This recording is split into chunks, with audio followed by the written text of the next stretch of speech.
కూడా చూడాలి Soni. Right, thanks for information Yakob. ఎస్ బులెటిన్లో ఇప్పుడు స్పీడ్ న్యూస్ చూద్దాం.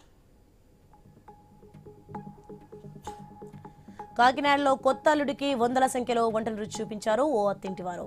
కోనసీమ రుచులతో అన్ని రకాల వంటకాలు వడ్డించారు. అత్తింటివారి ఆతిథ్యానికి ఉత్సాహితమయ్యాడు కొత్త అల్లుడు.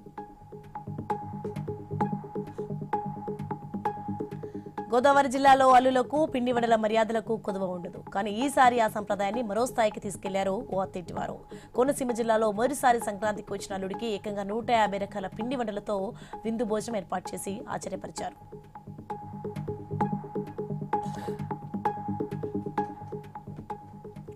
కాణిపాకంలో కనుమ వేడుకలు ఘనంగా నిర్వహించారు. వరసిద్ధి వినాయక స్వామివారి దేవస్థాన గోశాలలో ఆవులకు ప్రత్యేక పూజలు చేశారు. ఆలయ మాడవీధులలో గోవులను తిప్పి పూజలు చేశారు.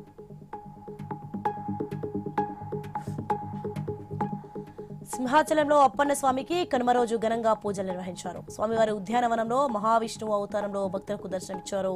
అనంతరం గజేంద్ర వాహనంపై తిరువీధిలో విహరించారు స్వామివారు. తిరుపతి జిల్లా శ్రీకాళహస్తిలో అగ్ని ప్రమాదం చోటు చేసుకుంది. ఓ ఇంట్లో గ్యాస్ లీక్ కావడంతో మంటలు వేగంగా వ్యాపించాయి. ఘటనా స్థలానికి చేరుకున్న ఫైర్ సిబ్బంది మంటలను అదుపు చేశారు.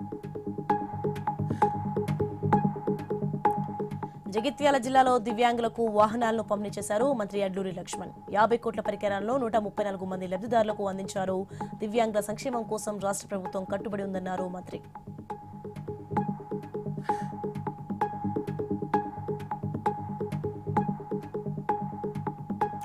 మేడారం అమ్మవార్లను ఎమ్మెల్యే రేవూరి ప్రకాష్ రెడ్డి దర్శించుకున్నారు. కుటుంబ సభ్యులతో కలిసి మొక్కులు చెల్లించుకున్నారు. వనదేవతల ఆశీస్సులతో నియోజకవర్గ ప్రజలు సుభిక్షంగా ఉండాలని ఆకాంక్షించారు. చుక్కల జింక దారి తప్పి జనావాసాల్లోకి వచ్చింది. దీంతో అప్రమత్తమైన పోలవరం జిల్లా ఫారెస్ట్ అధికారులు జింకను పట్టుకుని అడవిలో విడిచిపెట్టారు. జిల్లా వ్యాప్తంగా ఎవరైనా అటవీ జంతువులను వేటాడితే కఠిన చర్యలు తీసుకుంటామని ఫారెస్ట్ రేంజర్ నానాజీ హెచ్చరించారు. నిజామాబాద్ జిల్లాలో వేటగల నిర్వాకంతో ఓ ఆవు చనిపోయింది. అడవి పందుల కోసం పేలుడు పదార్థాలను తవుడు ముద్దల్లో కలిపి ఉంచారు దుండగులు.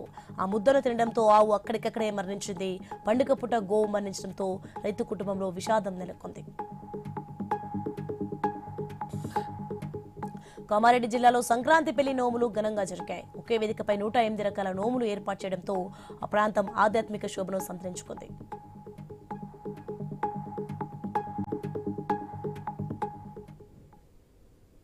మరిన్ని అప్డేట్స్